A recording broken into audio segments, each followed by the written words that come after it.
Now, on News Talk 105.9 WMAL. O'Connor and Company. A very joyful All Hallows Eve to one and all. It's O'Connor and Company on this Tuesday, 31st day of October, 7 minutes after 6 a.m. Coming up later in this very program, we're going to speak with at 7. Let's start that again. It's 7:05. Dan Hoffman. Clandestine? Are we going to go with clandestine? No, clandestine. Clandestine. Clandestine. Dan Hoffman's going to join us, the CIA guy. He'll clear this who up. does secret things, and he'll know what's going on in Israel. 7:15, Gabe Kaminsky from Washington Examiner. 7:35, Ian Lovejoy running out in Loudoun County for the Virginia House of Delegates. 8:05, Gloria Mercer. She's a paranormal expert. Talk about ghosts because it's Halloween. And at 8:35, Puneet Aluwalia.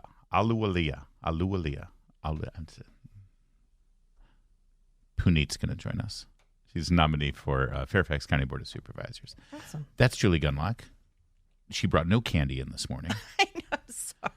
Really upset about that. Joining us now is Tyler O'Neill, who are you dressed in your Halloween costume yet, Tyler? Not yet. All right. have a couple hours for that. He's managing editor at the Daily Signal over there for the Heritage Foundation, and he's author of Making Hate Pay, The Corruption of the Southern Poverty Law Center. And, of course, the mainstream media and Democrats, they take their cues from people like Southern Poverty Law Center, the Anti-Defamation League, and they are all in on attacks already of demonizing Mike Johnson, the new Speaker of the House. What have you been noticing there, Tyler? Yeah, thanks, Larry. So I've seen a whole bunch of leftist groups and at least one of Johnson's Democratic colleagues going after him for working for one of the premier religious liberty law firms in the country. That would be Alliance Defending Freedom. Back when he worked there, it was known as Alliance Defense Fund. But, of course, the Southern Poverty Law Center, which is a completely morally bankrupt smear factory, has slammed the group as a quote-unquote hate group, putting it on a map with chapters of the Ku Klux Klan. And Johnson, worked there over a decade ago, and he a whole bunch of groups, the Human Rights Campaign, Representative Judy Chu, and citizens, the organization known as CREW, which is Citizens for Responsibility and Ethics in Washington. That's a good joke for you. Yeah. And the Lincoln Project, a whole bunch of these groups have slammed him for working for, quote unquote, a hate group. Meanwhile, this is the organization that two very strong left-leaning allies of the SPLC, former ACLU President Nadine Strawson and Military Religious Freedom Foundation President Mikey Weinstein, have very firmly come out against the SPLC attack on ADF in particular as a hate group, saying that this is an absurd claim. Mikey Weinstein has said that he will stand by and affirm the morality and respect of the people with this organization, that they are the furthest thing from a hate group. I mean, as if we needed someone on the left to say that, but they're there on the record.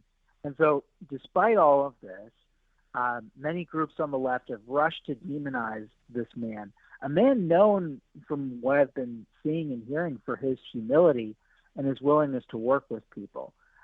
So this is our new House Speaker, and this is what the left does against him. So let me get this straight. So these groups, which apparently work against racism and against discriminatory practices, are going after the new speaker while ignoring members like Rashida Tlaib, who are actually anti-Semitic and actually racist and are keeping up tweets that accuse Israel of bombing a hospital, among other things. This is just astonishing to me, that this organization, the Southern Poverty Law Center, is still cited by media outlets and is still a respected organization. I mean, not among us, but among many news outlets. have any of these groups said anything about Rashida Tlaib and any of the other anti-Semitic things that we're seeing coming out of Washington at major universities and major cities in this country? No, of course not, I'm sure. No. Yeah, they have a huge blind spot, of course, on this. And, that's particularly shocking given what we've seen, the harassment of Jewish kids because they are Jews on these college campuses.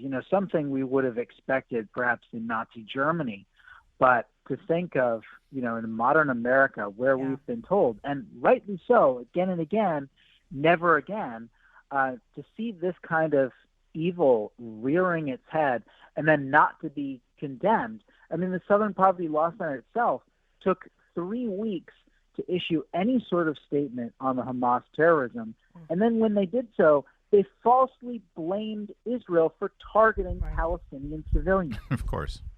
Yeah, we're speaking to Tyler O'Neill from the Daily Signal, and these attacks on Mike Johnson, because he's with Alliance Defending Freedom, which is a well-respected legal foundation. We have guests from Alliance Defending Freedom. They win cases in front of the Supreme Court. Here, this is the beauty of it. The Southern Poverty Law Center calls Alliance Defending Freedom a hate group, and yet that hate group has good standing with the Supreme Court of the United States. I mean, it's absurd on the face of it, but because SPLC puts it out there, people then cite it as some sort of expert resource. And it seems like Mr. Johnson and now his wife, Kelly Johnson, I'm seeing articles about her. It seems like they're being attacked because they dare to be believing Christians. Yeah, that's often what it boils down to. And, the most despicable thing about this that I've heard is that the SPLC knew that their hate group accusation, their hate map, was used to target a conservative Christian organization for a terrorist attack in 2012. That would be the Family Research Council right here in Washington, D.C. And the SPLC has kept them on the list for more than 10 years after this terrorist attack, even though they knew. And, I mean, they condemned the attack, thankfully. I mean, it's not like they want necessarily people to commit terrorism against people on the list. Maybe, I'm not sure, but they've still kept FRC on there. Yeah, I mean, it's like, so it's not, yeah, and the fact that they've continued to do this, and this is a map that includes chapters of the KKK. Like, everybody has every right to hate the KKK. Thank God they're not what they used to be. But, the fact that you would put Alliance Defending Freedom on a map with Klan chapters is beyond the pale. And they just keep pushing the envelope further. They put Moms for Liberty and Parents Defending Education on that map. And for the crime of disagreeing with the SPLC's own radical agenda on sexuality in schools. Well, we can't spend enough time talking about how the Southern Poverty Law Center is a corrupt organization that has lost all credibility. They're just a weapon used by the media and by the political left to intimidate, slander, defame, and attempted to silence conservative people and conservative groups. Tyler O'Neill, we appreciate you to continue to beat the drum on that. Your book was so important, Making Hate Pay, The Corruption of the Southern Poverty Law Center. Thank you for joining us on this today. Thanks so much, Larry and Julie. And as we discussed yesterday, the Anti-Defamation League is walking right down the same path, the Southern Poverty Law. Listen, there's big money in it. You can't fault the grift, but stop pretending like you're some sort of, fair arbiter. Yeah, exactly. Of what constitutes hate speech out there. And I expect nothing from Southern Poverty Law Center. Anti-Defamation League breaks my heart to see what they've done to that group. 6:15 WMAL traffic and WMAL. Making sense of the news. Live from the Home Paramount Pest Control Studios. Home Paramount, the leader in pest control since 1939. The news is brought to you by Thompson Creek Windows. On the next Vince Colonnese show, the left has a new attack for Speaker Mike Johnson. He's a Christian. Join us 3 to 6 here on WMAL. Fox 5 had a poll of their viewers asking, what is your biggest fear when you're in the District of Columbia? 42% say robbery, 25% say carjackings, 30% says shootings and assaults. Boy, things are going great in D.C. Gosh. All of these are palpable fears, by the way, considering the statistics that we're seeing and the very real news events on a daily basis. Somebody put this tweet out here, which I found to be absolutely earth-shattering. In 2013, 10 years ago, D.C. had 149 carjackings. This year, we already have 821 carjackings. And there's still 2 months left. We may top 1,000 this year. Wow. So what's changed in 10 years? And part of it is policing, by the way. But the biggest part, somewhere between 50 and 60% of arrests never actually get convicted. Sure. And that's not because they were bad arrests. Right. It's because the U.S. Attorney's Office and the D.C. Attorney General and the prosecutors, they just throw up their hands and they say, oh, you know what? Well, we have systemic racism in our society, no cash bail, we'll negotiate a deal, you're back out on the street. There's something else that has changed, and that is the age of the carjackers. We had a 13-year-old carjacker killed last week, and we are seeing this. They're just so young, and the perpetrators of a lot of these crimes are very young. This is deeply disturbing, and it has been a trend in this country. Look, COVID might have exacerbated it, but it was already a trend happening. Well, it may have gotten the attention of some people who might actually make it. Listen, we've been screaming from the rooftops about it. I've even gone so far as to say home rule is a failed experiment. It's time for Congress to take this city back, mostly because elected officials sit under oath in front of the Oversight Committee and lie to them, like Phil Mendelson, and say, oh, everything's fine here. There's no crime problem. Or he comes on this program, and when you confront him with the crime statistics, he suddenly blames Republicans. Because, I'm sorry, how many Republicans have had any decision-making power in the district government? Hundreds of years. Yeah. But now, maybe they're not listening to us, but they might listen to the Washington Post editorial board. And today, this is from the editorial board of the Washington Post. This isn't an op-ed from some, crazy right-winger like me. The Washington Post editorial board has their opinion today. Headline is, as carjackings spike, police need to be able to chase vehicles again. Remember, police pursuits were stopped because of racism about 3 years ago. They tell a story about a woman whose car was carjacked, and it may have been a Tesla, because with my car, I can pull up an app and see where my car is anywhere at any time. Yeah. And she had one of those devices. An AirTag in it or something. So she shows it to the police. The police are looking at the app, looking at the phone. They know exactly where her stolen car is and the route it's going. And she says, are you going to pursue them? And the police look at her and say, we are not allowed to pursue your stolen vehicle. Yeah. Your car's been stolen, and we are not allowed to go get it back. And why would they? Because they know exactly what's going to happen. Fine. They pursue it. They arrest the guy. He's out on the street the next day. What's the point? Well, Washington Post editorial board says that it's time now for D.C. to reverse that and allow police to actually engage in police some seal work. Claps for Washington Post, which basically was on the side of defunding the police. I'm not celebrating them. I know. I'm pointing out that they've I'm so reversed. glad that the editorial board of the Washington Post, who sat by and was pro defund the police and gave BLM a pass, is finally waking up to the victims of violent crime in their city, which, again, they ignored for years. And finally, The Economist has a story. The Economist is one of the most widely read publications in the English-speaking world. And the headline is, why is Washington, D.C. so violent? Just a mystery. In most American cities, homicides are declining, but not in the capital. And boy, that's going to be a boon for tourism. That's international visitors are really excited after reading that one. Good job, Mayor Bowser. Maybe you might want to think about repainting the street again. That whole defund the police, Black Lives Matter mural, not resonating these days. 622.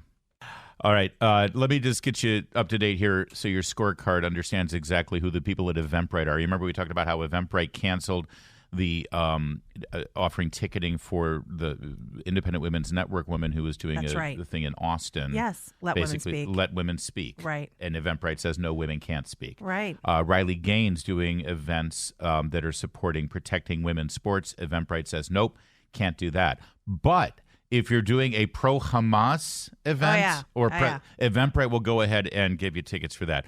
Governor Glenn Youngkin was on the radio yesterday, Clay Travis and our buddy Buck Sexton, and he had this to say.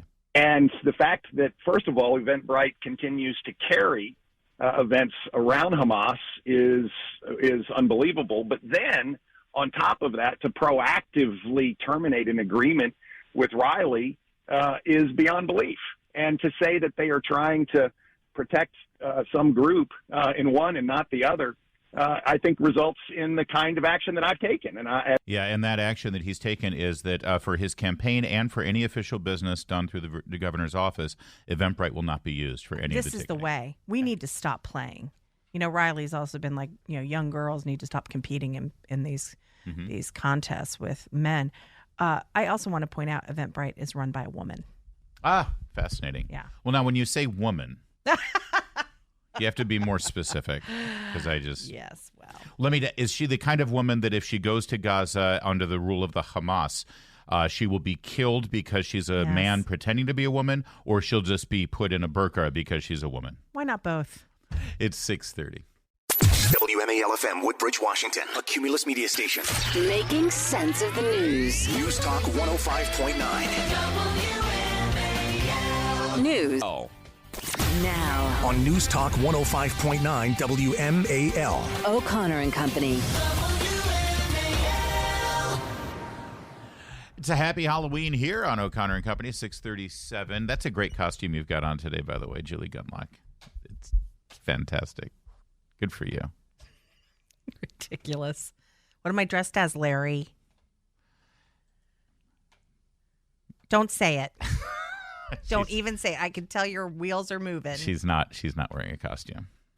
You forgot. I am wearing an orange, a very burnt umber sweater.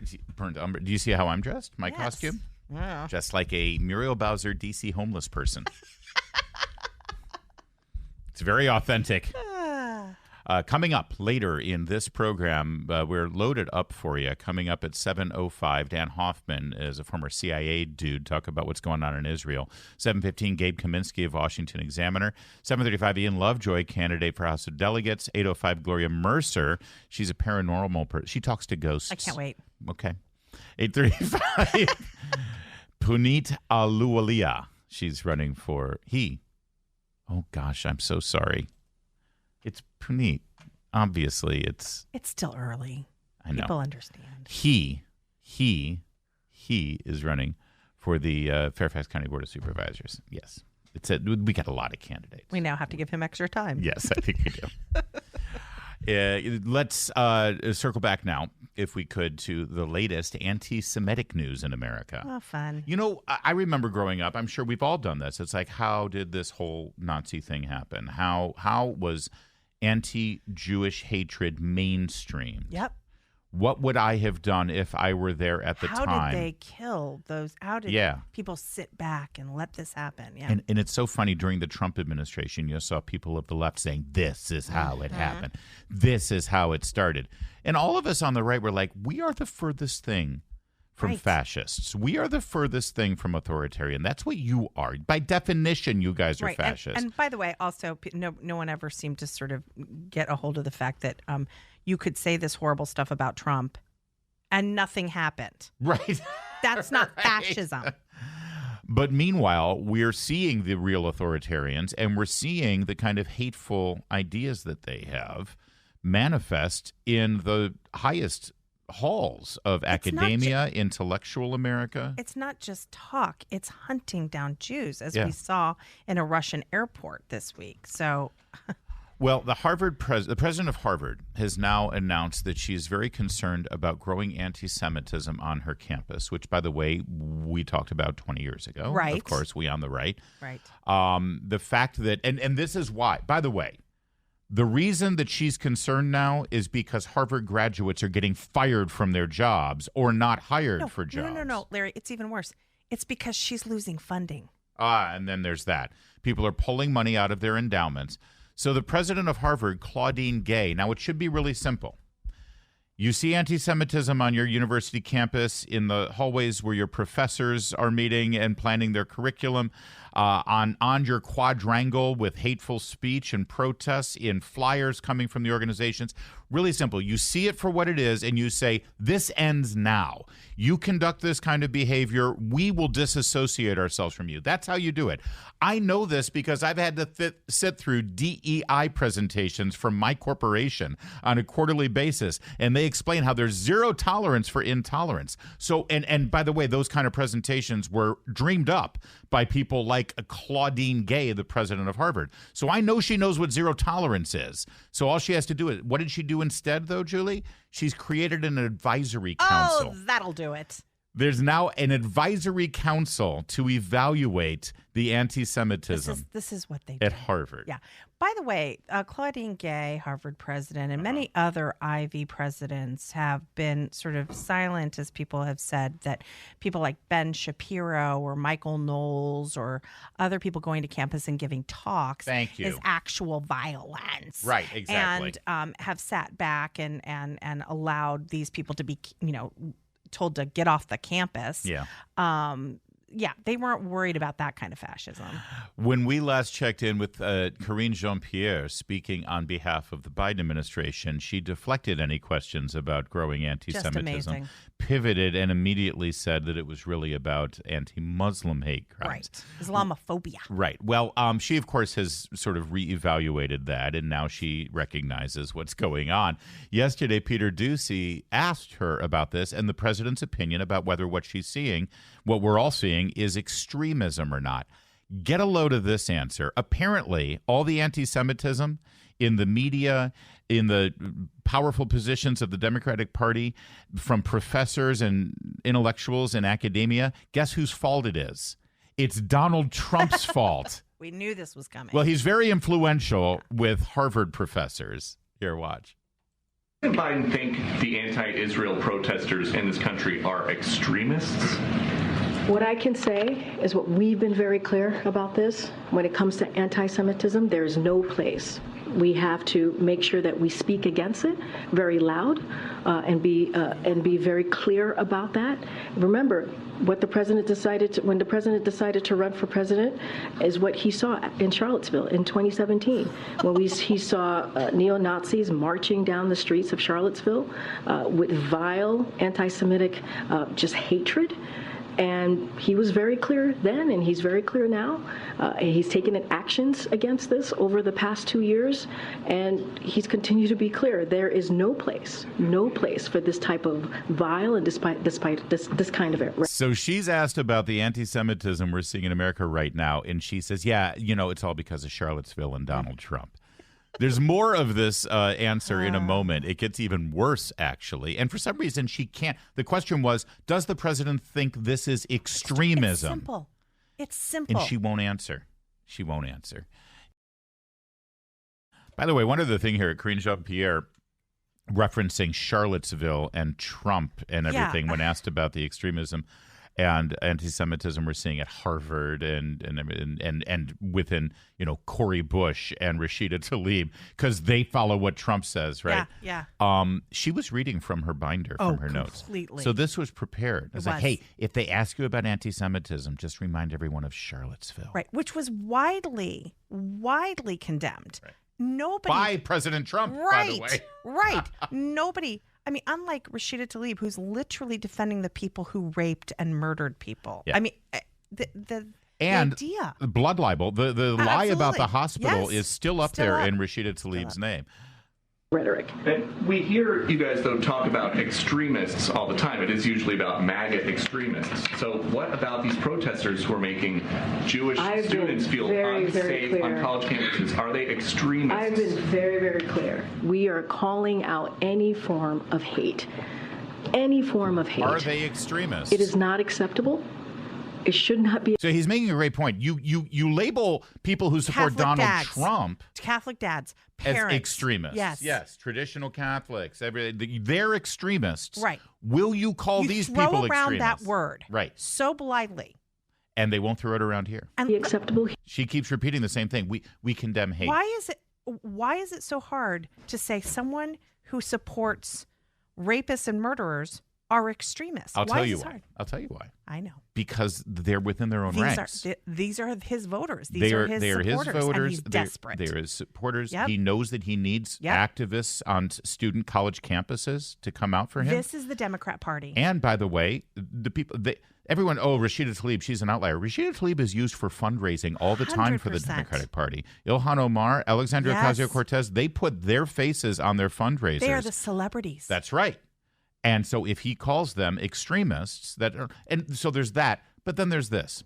They don't believe they're extremists. Right. They actually agree with them. They do. There is that. Yep. There is that. Because here's the next question. Because you get them to say, let's say Peter Doocy gets Karine Jean-Pierre to say, yes, they are extremists. Then say, okay, can you define specifically how their position on the Middle East differs from our State Department's position? Right. And they can't do it. That's right. That's why they can't do it. It's a trap. She knows it. Yep. Good on him. Okay, Cori Bush. This is a great one. The aforementioned Cori Bush, member of the squad. She put out on Twitter. Not a bright woman. Not a bright woman. She said, we can't be silent about Israel's ethnic cleansing campaign. I just want to say this, and again, I don't speak for Israel or anything, but I've sort of witnessed Israel's military might over the decades. If they had any intention of ethnic cleansing and just killing all people who are living in the West Bank and Gaza, they could have done it by now, and they would have done it by now. Okay, and by the way, they wouldn't. Cori Bush is particularly disgusting though because of the next thing she says. Yeah. She says because there's no mention of Hamas. Right. She has never condemned Hamas. I'm sorry. She says we can't be silent about Israel's ethnic cleansing campaign. Babies dead, pregnant women dead, elderly dead, generations of families. Wait. Dead. Is she talking about Israel on October 7th there? Right, exactly. Or is she talking to the victims of Hamas there? Right. No. By the way, one of my favorite responses to this came from Abigail Schreier, who, of course, wrote the great book about transitioning young women. Transgender, especially how it focuses on young girls. Mm-hmm. And obviously, everything that Cori Bush just said is objectionable, and you just pointed out all of the reasons why. But Abigail Schreier, who, of course, has a honed-in focus. Has a niche on the transgender issue. She recognized the fact that Cori Bush just used the term pregnant women. Right. Babies dead. That's pregnant a no-no. women dead. Right. And Abigail says, this is proof that terms like pregnant person or birthing person were always intended to denigrate women. The moment they want to garner sympathy for expectant mothers, they call them pregnant women. Right. And I love the fact that there's so much else to find objectionable about this. But Abigail Schreier's said pregnant woman. The only time Cori Bush is complicated and complex is with her levels of offending people. There's just so many layers there. It is 6:52. Listen.